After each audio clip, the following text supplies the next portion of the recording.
Thomas Franco sir, ஒரு joint action forum of minorities அப்படிங்கிற ஒன்றை உருவாக்கி இந்த எஃப்சிஆர்ஏவினுடைய அமெண்ட்மெண்ட்டுக்கு ஒரு பெரிய எதிர்ப்பை பதிவு செய்து வருகிறார்கள். நாடு தழுவிய போராட்டம் நடத்தப் போவதாகவும் அறிவித்திருக்கிறார்கள். என்ன சார் இதில் பிரச்சனை? எந்த செக்ஷனில் இது ப்ராப்ளமாக இருக்குது சார்? அதாவது சிறுபான்மை அமைப்புகள் மட்டுமல்ல, பல அரசியல் கட்சிகளும் இதை வன்மையாக கண்டித்திருக்கிறார்கள். காரணம் என்னன்னா, இந்த புதிய சட்டத்தின் திருத்தத்தின் மூலமாக அரசாங்கம் புதிதாக ஒரு டெசிக்னேட்டட் அதாரிட்டின்னு ஒண்ணு கிரியேட் பண்றாங்க. அது அரசாங்கம் சொல்லக்கூடிய ஏதாவது ஒரு அதிகாரியாக இருப்பார். அவருக்கு வானளாவிய அதிகாரங்கள். ஓகே, அதாவது சென்ட்ரலைஸ்டு டெசிக்னேட்டட் ஆபீசர் அப்படிதானே?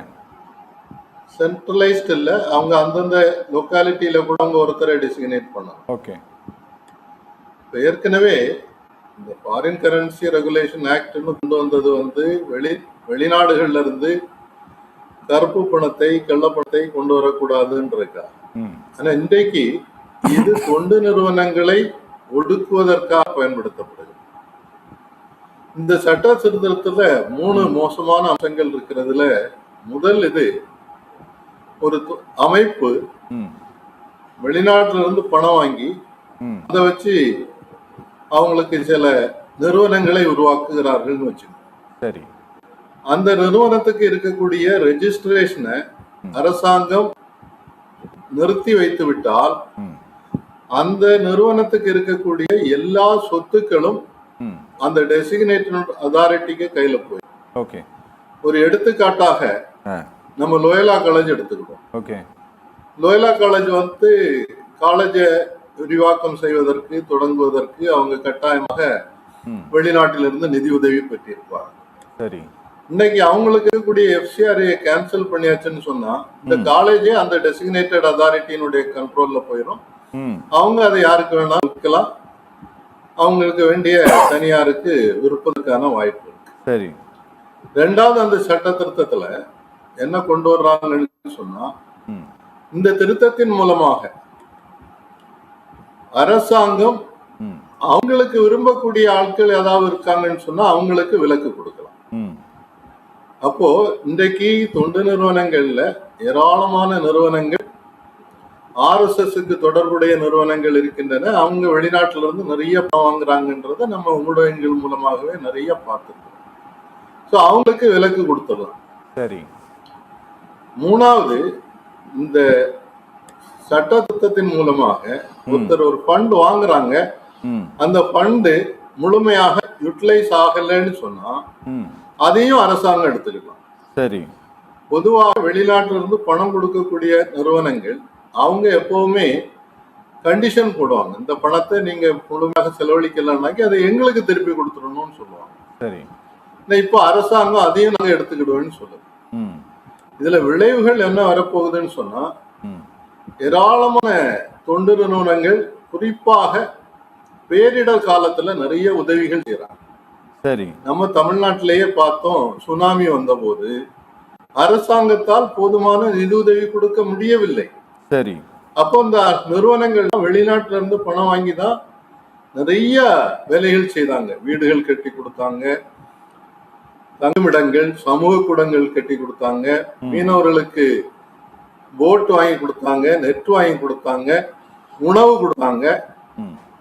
இதெல்லாம் தடைபட்டு போவதற்கான ஒரு வாய்ப்பு இருக்கு. இதே மாதிரி பல நிறுவனங்கள், கல்வி நிறுவனங்கள், அதே மாதிரி ஆர்ஃபனேஜ் அனாதை ஆசிரமம் நடத்தக்கூடியவங்க, பிசிக்கல் சேலஞ்சுகளுக்காக உதவி செய்யக்கூடியவங்க, இந்த நிறுவனங்கள்லாம் வெளிநாடுகள்ல இருந்து பணம் பெற்று நல்ல சமூக சேவை செய்து கொண்டிருக்கக்கூடிய நிறுவனங்கள் இருக்கு. எனக்கு தெரிஞ்சு சில நிறுவனங்களுடைய எஃப்சிஆர்ஏ முடக்கப்பட்டிருக்கிறது. காரணம் என்னன்னு பாத்தீங்கன்னு சொன்னா, எழுத்துப்பூர்வமாக எதுவும் சொல்ல மாட்டேன்னாங்க. ஆனா அவங்க அரசாங்கத்தை விமர்சித்து எங்கேயாவது ஒரு இடத்துல பேசியிருந்தாங்களோ அல்லது ஒண்ணு எழுதியிருந்தாலும் அது போதும், அதை வச்சு உடனே எஃப்சிஆர்ஏ கேன்சல் பண்ணிடுவோம்னு சொல்றாங்க. இந்த சட்ட திருத்தத்திலையும் அந்த உரிமை என்பது ஒன்றிய அரசுக்கு கூடுதலாக கொடுக்கப்பட்டிருக்கிறது. அவங்க என்ன நினைச்சாலும் எப்ப வேணாலும் அதை நிறுத்தி விடலாம் என்ற ஒரு சரத்து கொண்டு வரப்பட்டிருக்கிறது. அப்ப அரசை விமர்சிக்கவே கூடாது, அரசுக்கு எதிராக எந்த குரலும் எங்கேயும் வந்துடக்கூடாது தொண்டு நிறுவனத்தில இருந்துன்றத ரொம்ப உறுதிப்படுத்துவதற்காக இந்த சட்டம் கொண்டு வரப்பட்டிருக்கிறது. இந்த சட்டம் நிச்சயமாக திருப்பி பெற வேண்டும் என்பதுதான் தொண்டு நிறுவனங்களுடைய கருத்தும் கூட. பெரும்பாலான அரசியல் கட்சிகளும் இதை வலியுறுத்தி. Okay sir, okay. Thomas Franco sir, அவர் சுமதி மேகவர்ணம் பேசினாங்க, உங்களுக்கு நீங்க கேட்டிருப்பீங்கன்னு நினைக்கிறேன். இந்த நாட்டில் வெறும் மைனாரிட்டி இஸ்லாமிய ட்ரஸ்ட் சேரிட்டி, மைனாரிட்டி கிறிஸ்டியனுடைய ட்ரஸ்ட் சேரிட்டி மாத்திரம் கிடையாது, நிறைய இந்துக்களுடைய என்ஜிஓ அமைப்புகளும் இருக்குது. அவங்கெல்லாம் அமைதியாக இருக்கும்போது நீங்கள் மட்டும் ஏன் இப்படி பதட்டப்படுறீங்க, நீங்கள் மட்டும் ஏன் இவ்வளோ பயப்படுறீங்க, நீங்கள் மட்டும் ஏன் இவ்வளோ பீதியை கிளப்புகிறீர்கள் அப்படிங்கிறாங்க. டாக்டர் பாக்கியராஜ் அருமையான சில புள்ளி விவரங்களை சொன்னார். எவ்வளவு நிறுவனங்கள் இருந்தது, அதுல எவ்வளவு நிறுவனங்கள் மூடப்பட்டிருக்கின்றன, எவ்வளவு நிறுவனங்கள் இந்த அலைச்சல் பயம் காரணமாகவே ரினியூவலை நடத்தியிருக்காங்க.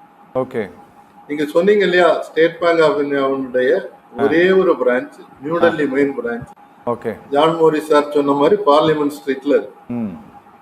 அந்த பிரான்ச்ல 21,000 அக்கௌண்ட் இந்தியா முழுவதும் உள்ள அக்கௌண்ட ஃபாலோ பண்ணணும் போது அங்க என்ன பிரச்சனை இருக்குதுன்றத நான் கண்கூடாக ஓய்வு பெற்ற ஸ்டேட் பேங்க் வங்கி அதிகாரின்ற முறையில பார்த்திருக்கிறேன். அதனால சொல்றேன். சரி, பணம் வருது.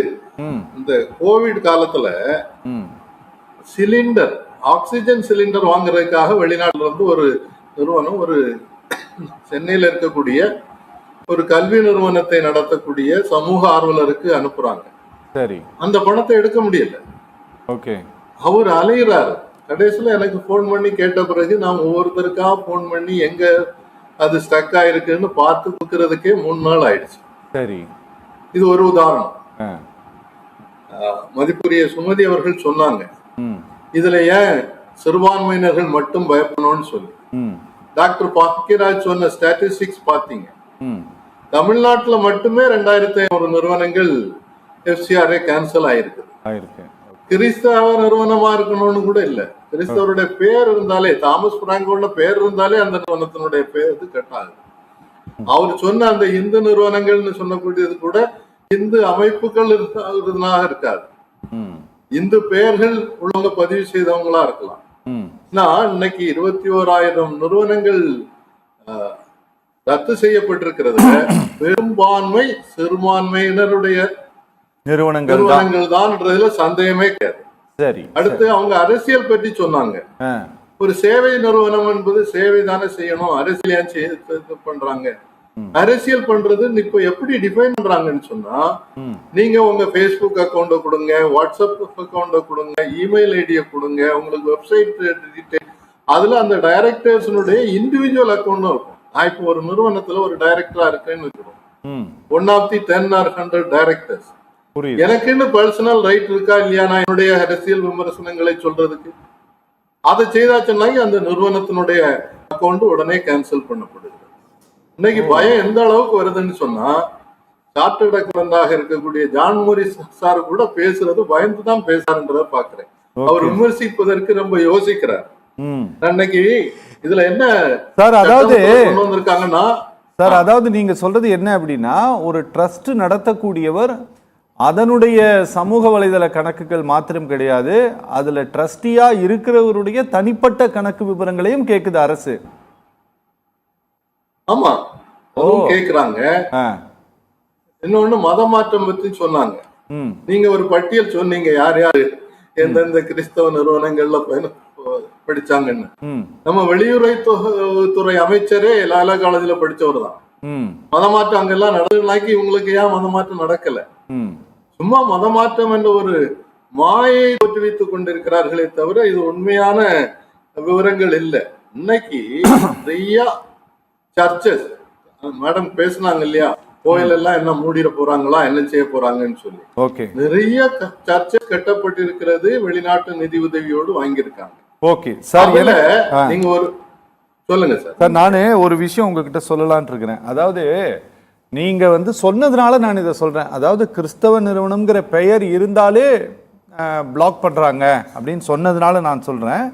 அதே ஹிந்துஸ்ன்னு போட்டுருந்தா கொடுத்துட்றாங்க. அப்படியா சார்? அப்படின்னு நீங்க சொன்னீங்க. அதனால சார் நான் வந்து இங்கே சென்னை ஹைகோர்ட்டுக்கு ஜட்ஜஸை வந்து எலிவேட் பண்ணாங்க சார்.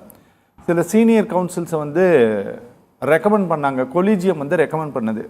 அதில் ஒருத்தங்க வந்து என்ன பண்ணாங்க அப்படின்னா, கிறிஸ்டியன்ஸை வந்து ஒயிட் டெரரிஸ்டும் அப்படின்ட்டும் முஸ்லீம்ஸை வந்து க்ரீன் டெரரிஸ்ட்டும் சொன்னாங்க.